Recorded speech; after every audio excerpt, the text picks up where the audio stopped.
जहांगीर जुदून साहब, उनको तो उम्मीद अभी बाकी है। ये बताएं कि ये जो अजहर सिद्दीक साहब ने कहा कि इलेक्शन कमीशन ने तौहीन अदालत की है, तो आपके ख्याल में ये बड़ी वाज़ेह तौहीन अदालत नहीं है? ये मेरे सामने 63(1) है कॉन्स्टिट्यूशन का एक आर्टिकल है जिसके तहत यूसुफ रज़ा गिलानी साहब डिस्क्वालीफाई हुए थे। आपको नहीं लगता कि यही आर्टिकल शहबाज शरीफ साहब पे भी लग सकता है? नहीं, पहली बात तो ये सिद्दीक अजहर साहब को कहेंगे पैराग्राफ 14 जो है जजमेंट का वो पढ़ें कि सुप्रीम कोर्ट ने डायरेक्शन दी है इलेक्शन कमीशन को। तो इलेक्शन कमीशन जो है एक कॉन्स्टिट्यूशनल बॉडी है, उसने मेक श्योर करना है कि इलेक्शन फेयर हो एंड ट्रांसपेरेंट हो और जस्ट हो।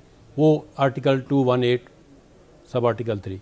अब इसने मेन एक इलेक्शन कमीशन एक कॉन्स्टिट्यूशनल बॉडी है, एक डायरेक्शन दी है और उसमें ये लिखा हुआ है कि आप इसके बेरेस्ट मिनिमम जो है आगे पीछे हो सकते हैं।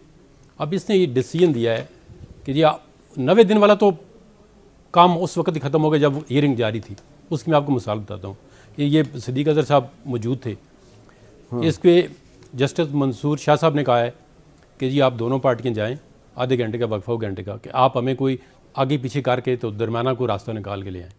मीनिंग देर भाई कि 90 दिन का उसी वक्त कोर्ट के अंदर ही जजों ने साहिबान ने फैसला कर लिया था कि 90 दिन के अंदर इलेक्शन नामुमकिन है। पहली बात तो ये किस चीज़ के कंटेम्प्ट की करते हैं।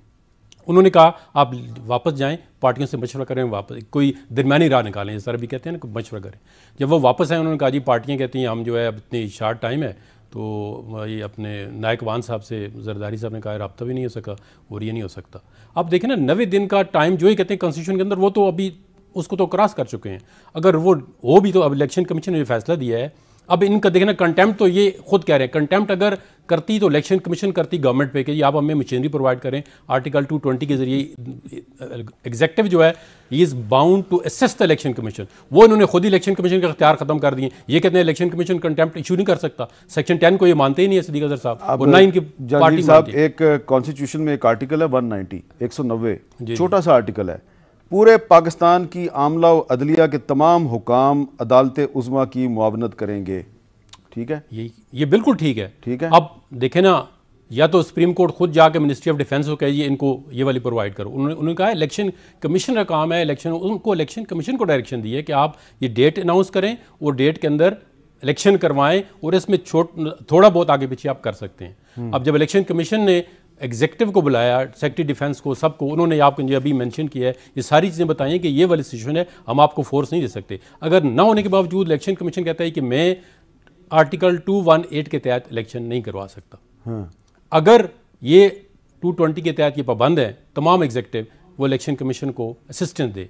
अब अगर वो असिस्टेंस उनसे मांगे वो ना दें तो वो इलेक्शन कमीशन उन पे कंटेम्प्ट इशू कर सकता है एग्जीक्यूटिव को कि आप। अच्छा, ये सिद्दीक अजहर साहब, ये अब वो एक मिनट, सिद्दीक अजहर साहब और इनकी पार्टी ये कहती है कि इलेक्शन कमीशन के पास तो अख्तियार ही नहीं है कंटेम्प्ट का, वो तो कोर्ट ही नहीं है। अब बताएं ना इलेक्शन कमीशन किस तरह। सिद्दीक अजहर साहब जरा बताएंगे आप इसमें।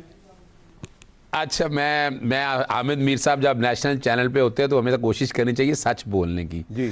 ये बात हो रही है इलेक्शन कमीशन के अगर किसी काम की खिलाफ वर्जी हो तो इलेक्शन कमीशन तौहीन अदालत कर सकता है। ये मत कहें जादून साहब, ये मत कहें आप, ये बात ये नहीं हो रही है। बात हो रही है सुप्रीम कोर्ट के हुक्म की। सुप्रीम कोर्ट के हुक्म की खिलाफ वर्जी हो रही तो सुप्रीम कोर्ट ने कंटेम्प्ट लेनी है।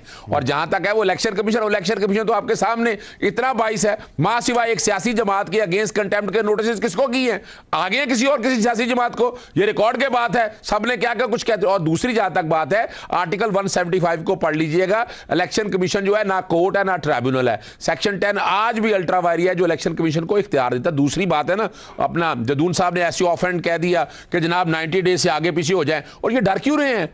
यानी ये इलेक्शन जो हमारी इस्लामाबाद इंतजामिया का क्या कंसर्न है इस बात से?